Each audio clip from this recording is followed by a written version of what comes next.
The world these days seems to be in a perpetual state of war. The military gets richer and richer, and itself is filled with large and hugely expensive equipment. There are warplanes, and there are large tanks, and then there are the weapons themselves, some of them far bigger than we can fathom. So, what is the biggest weapon of all time? Say hello to Mother, or make that the United States' very own GBU-43 massive Ordnance air blast Moab Bomb. The Moab Bomb is also referred to as the mother of all bombs. It certainly is one of the most powerful conventional weapons in existence, if not the most powerful ever. It is considered the most powerful non-nuclear weapon ever built. The statistics for the Moab are certainly very impressive. It's 29.85 feet in length and weighs in at more than 25,000 pounds, of which precisely 17,998.54 pounds is pure explosive. That's a formidable amount of explosives, folks. By way of comparison, the average weight of most deployed conventional bombs is roughly 250 kilograms. The explosion of a Moab is tantamount to 11 tons of TNT. Little wonder it has a blast radius that is a mile wide. The unleashing of a weapon so massive meant that it had to be dropped from the rear of a cargo plane, by which the Moab rolls out of the plane's rear on a pallet and pulled by what is known as a drogue parachute. That was how the Pentagon reported it. The first time this mother of all bombs was used operationally was in a U.S. Air Force bombardment of tunnels and bunkers being used by ISIS in the Achin district of Nangarhar province in eastern Afghanistan. The momentous date for this phenomenal brute use of force was April 13, 2017. That was certainly an unlucky number 13 for some ISIS terrorists.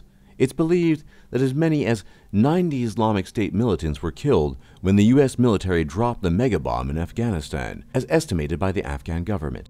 Though Moab is so fearsome precisely because it is so unique in its ability as a bomb to devastate and annihilate, it is what is known as a thermobaric weapon, which is a type of explosive that uses oxygen from surrounding air to generate an intense, high-temperature blast wave that packs an incredible amount of energy into a very small area.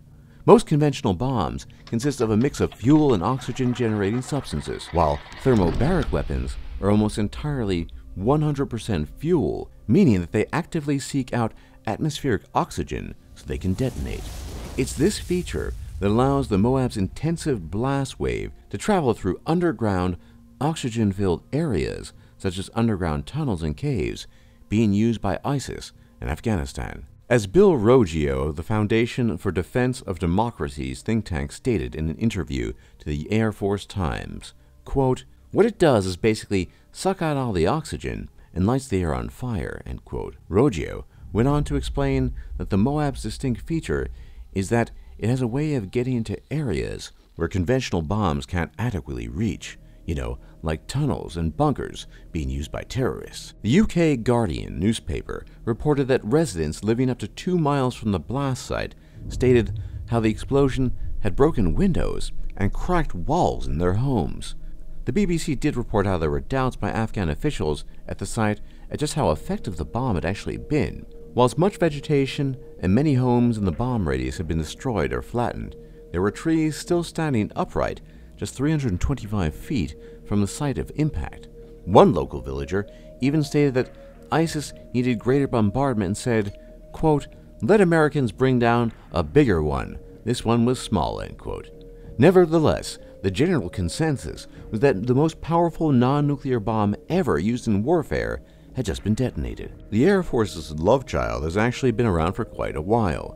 Built in 2002 by the Air Force Research Laboratory for the U.S. military, the Moab was first tested at Eglin Air Force Base in Florida in 2003. It was devilishly convenient timing in that the invasion of Iraq was already well on the cards, and the U.S. needed to show its powerful capabilities even before dropping a single bomb on Baghdad. The bomb was indeed stationed in Iraq during the early years of the conflict, but was never used. The thinking was that, if ever used, it would create such a large blast that would immediately scare Saddam Hussein's troops into total submission to the invading American troops, or even the idea that an apocalyptic blast would be enough.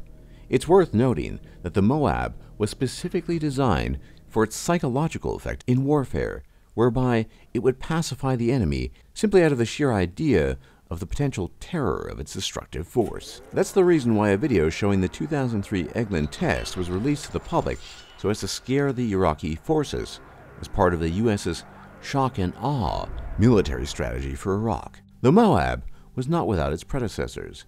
It was a definite successor to the Air Force's BLU-82 or Daisy Cutter bomb, which was used during the Vietnam War, but also employed during the more recent war in Afghanistan. The bomb was a heavy ordnance designed for the instant clearing of large sections of thick jungle found in Vietnam, in which the Viet Cong were successfully evading American troops and firepower.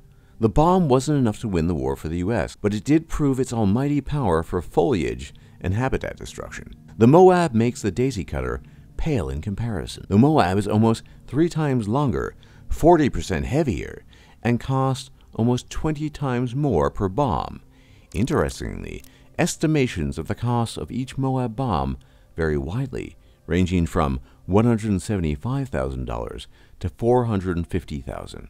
It actually gets even scarier than the Moab. The reason we've concentrated on it in this video is because it's the largest single non-nuclear bomb ever used, but the Moab is in fact still only the second largest conventional bomb in the arsenal of the United States military.